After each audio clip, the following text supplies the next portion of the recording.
I'm relieved that some of us are still left here after the film. I think it was, I did, Marianne Leonard was quite a departure for me. It was quite a personal film.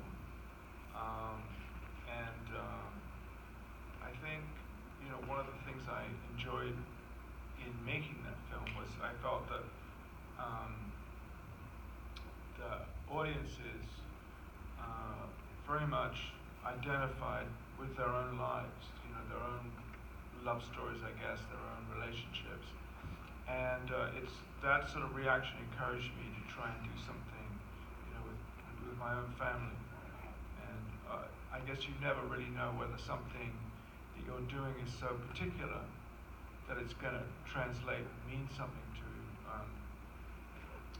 to people with their own experiences. But that was certainly a lot of the impetus of doing it. At what point would you say that it's sort of blossomed into? Because I mean, it's kind of more of a group portrait, if anything.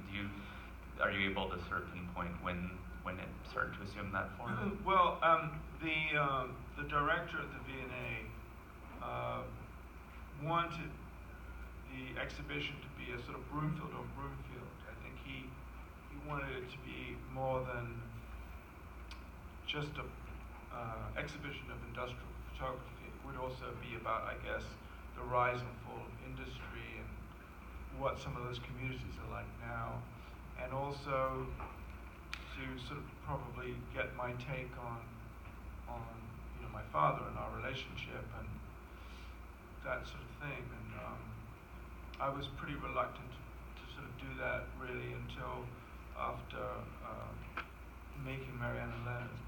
Because these museums work in it's sort of like the Ice Age. It's, they plan an exhibition 7 years ahead kind of time. So plenty of time to think about it. Must be nice. Kind of the opposite of the way we. Yeah, exactly.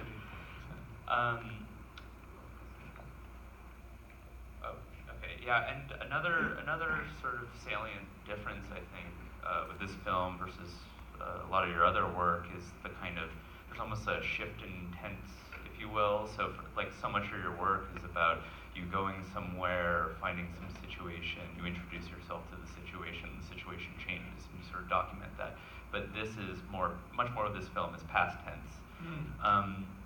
I was curious, just sort of, how did you think through that kind of, this more retrospective kind of vantage point, I guess? Well, I wish I could take some sort of creative, intellectual credit for that. It's sort of been more like I'm now the proud father of a 7-year-old who's in school. So I just ended up doing much more archival films. The last one I really did in the way you're talking about was Grim Sleeper, which conveniently was in Los Angeles, so I could make that kind of film because it was right there. But it's just been, I've had to sort of work, it's probably a very humdrum reply, but it's the honest one. So, I've just done the kind of stories that I can do given my situation at the moment. And I'll ask one more question, then we'll open it up to the audience. I mean, this is addressed in the film, of course, but so much of your entire filmmaking practice has been this kind of family affair. Maybe could you elaborate a little bit on sort of the significance of that? Family. Yeah. Yeah. Well, Joan and I, that's what you're talking about. Yeah. Joan and I met, I was at the National Film School, which was run by Colin Young. And Colin had previously been at UCLA where Joan was a student. So I met Joan really through Colin. And we started working together, and it became quickly apparent that she was a really great cinematographer, and I was pretty ungreat next to her. I didn't know, Joan had shot American Family and stuff. She was completely fluent with shooting. So I was relegated to sound, which I didn't really want to do. but then you make it into a kind of virtue.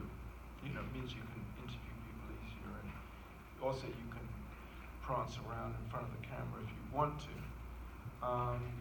And so things sort of evolved a bit in that way through our relationship. I mean, I remember on Juvenile Liaison, which was in the film, originally we said we were going to shoot half of it, you know, each, and take turns on sound. But, you know, Joan's shooting was just so much more specific and accurate. She just had that sixth sense of what was going to happen next. So, and then I think, you know, Barney grew up very much with going on various shoots and stuff with us, and I think he sort of picked up Joan's sense of cinematography, and occasionally I can still afford to pay him to come work with me. He's slightly outpriced himself most of the time, or I need to get bigger budgets. Yeah. Okay, let's see if there are